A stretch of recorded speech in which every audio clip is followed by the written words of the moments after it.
Ah, the billionaire who spends his nights dressed as a flying rodent, and they call me eccentric. I'd deduce your identity, but the exposed jaw and distinctive Wayne Enterprises technology make it rather elementary. Sherlock Holmes, Victorian detective with a God complex and nicotine addiction. I've read your case files. Impressive for someone working without forensic databases, DNA testing, or apparently any humility whatsoever.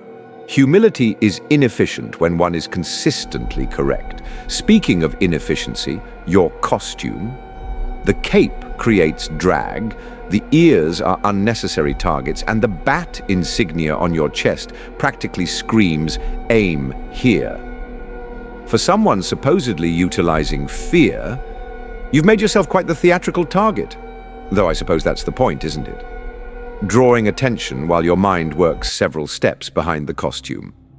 Tell me, does the Kevlar protect your intellect as well, or is that permanently vulnerable? The costume serves multiple tactical purposes you've overlooked, typical of someone who confuses observation with understanding. The cape disrupts aim and allows controlled gliding. The symbol draws fire away from vulnerable areas. But more importantly, criminals are a superstitious, cowardly lot. They don't fear a man in a deerstalker cap making clever remarks. They fear what they can't fully comprehend. Your approach depends on being the smartest person in the room. What happens when intelligence isn't enough? When Moriarty pushed you off that waterfall, was your superior intellect any comfort on the way down? Interesting that you mention Moriarty, a criminal whose intelligence nearly matched my own, requiring my full mental capacity to defeat. Your Joker, by contrast, has pushed you off metaphorical cliffs repeatedly, yet you respond with increasingly elaborate gadgetry rather than superior strategy. You mistake preparation for intelligence and intimidation for effectiveness. At least my occasionally fatal plunges result from intellectual warfare, not mere physical confrontation. The difference between us isn't resources, but methodology. I require only my mind and occasionally Watson's service revolver. You require an arsenal that would make small militaries envious. Does compensating for intellectual inadequacy always require such expense? Or is that unique to the Wayne approach? You've fundamentally misunderstood the nature of Gotham's challenges while revealing your own limitations. Joker doesn't represent an intellectual challenge, but an ideological one. He's chaos personified, requiring more than clever deductions to counter. As for my arsenal, tools appropriate to the task aren't compensation, but adaptation. Something your rigid methodology notably lacks. You pride yourself on solving crimes after they've occurred. I prevent them. Your approach requires a criminal to succeed before you can bring them to justice. How many victims pay the price for your intellectual satisfaction? At least when I fail, it's not because I was too busy experimenting with cocaine to notice obvious patterns emerging. Your drug habits alone would disqualify you from handling Gotham's complexity. Difficult to observe crucial details when you're managing withdrawal symptoms. Your presumption about my chemical habits reflects the same reductive thinking that characterizes your approach to crime fighting. Those substances expanded my perceptive capabilities during periods of insufficient mental stimulation. Tools, not dependencies, much like your elaborate gadgets.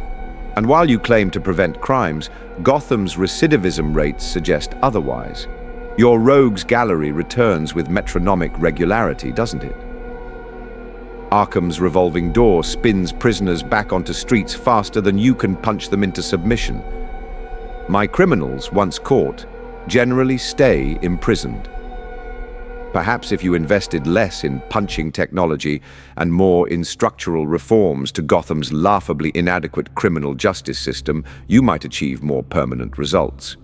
Or does Bruce Wayne need the Batman's enemies to continue justifying his nocturnal activities? One wonders if you're truly fighting crime or merely your own demons. Your assessment of Gotham's criminal justice system shows how little you understand about systemic corruption. Wayne Enterprises funds rehabilitation programs, prison reforms, and mental health initiatives. But these take time to implement in a city where judges, police, and politicians were on mob payrolls for generations. You've never faced a challenge of this scale or complexity. Baker Street's criminals are individual puzzles. Gotham's are symptoms of deeper disease.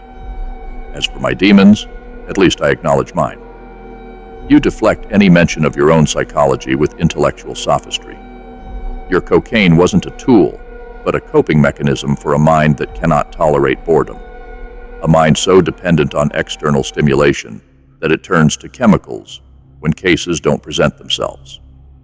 Between us, which approach actually stems from stronger psychological foundations?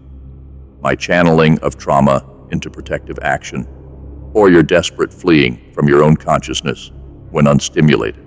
Channeling trauma into productive outlets can indeed be therapeutic when done with self-awareness rather than self-deception. Your costume, your methodology, your entire approach reeks of unprocessed grief masquerading as justice. You don't protect Gotham, you repeatedly save Thomas and Martha Wayne in that alley. My chemical explorations, by contrast, were controlled experiments with specific parameters and purposes, something you'd understand if you approached your own psychology with the same analytical rigor you apply to criminal tactics.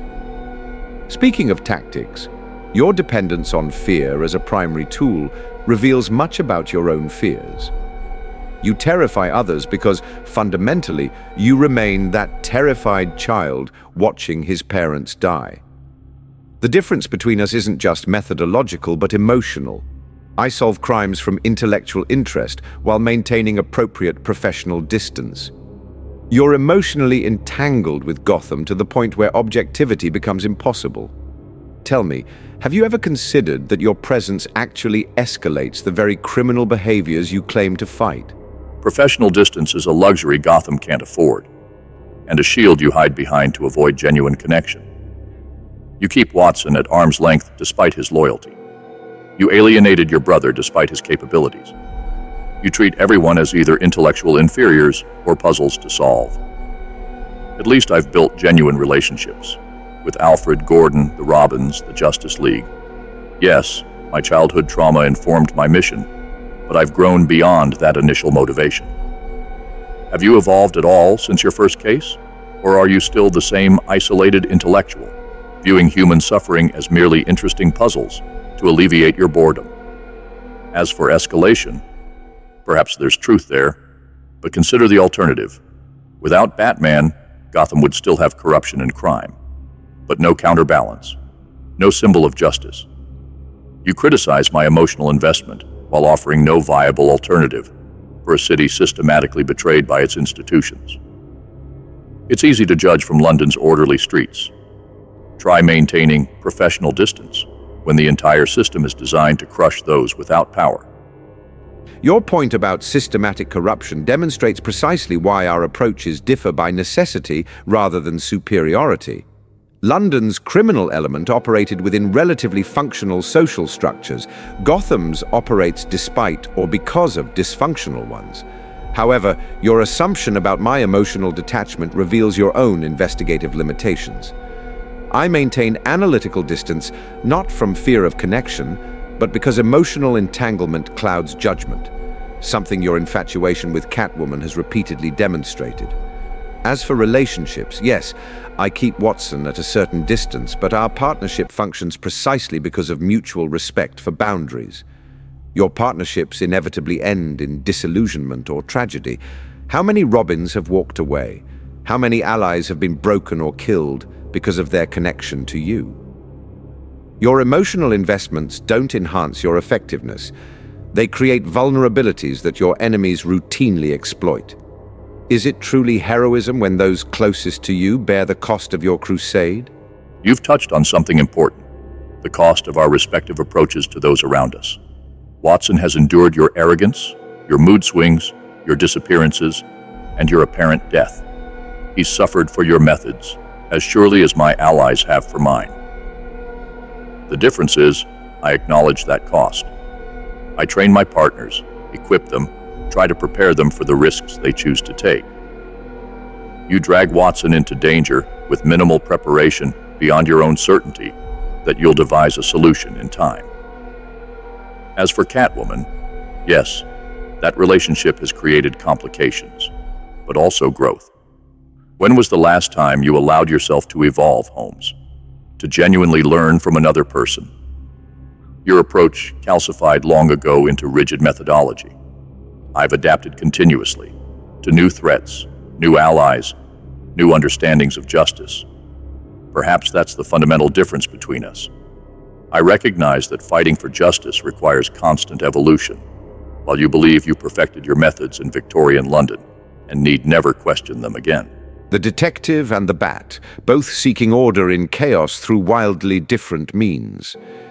I won't deny that your commitment has saved lives, nor that your adaptability has kept you alive in circumstances where my methods might fail. But consider this: when all your battles are done, when your body can no longer sustain your crusade, what remains of Bruce Wayne? I solve cases and move forward. You're locked in perpetual combat with forces that can never be truly defeated. Your greatest mystery, one you've never properly investigated, is whether Batman exists to save Gotham or to save you from having to live fully as the man behind the mask. And your greatest unsolved case is whether Sherlock Holmes exists to solve crimes or to solve the problem of being Sherlock Holmes. We've both constructed lives that harness our broken pieces into something purposeful. The difference is, I've found meaning beyond the intellectual puzzle, in mentorship, in protecting others, in fighting for systemic change, both in and out of the cowl. My war may never end completely, but every child who grows up safer in Gotham because of my actions represents a battle won. When my body fails, my mission continues through those I've inspired. Your legacy is brilliant, but static. Case files gathering dust. Mine lives in the people who carry on the fight. Perhaps instead of asking what remains of Bruce Wayne when Batman ends, you should ask what remains of Sherlock Holmes when the final case is solved. We're both defined by our missions, but only one of us has found something worth fighting for beyond our own intellectual satisfaction.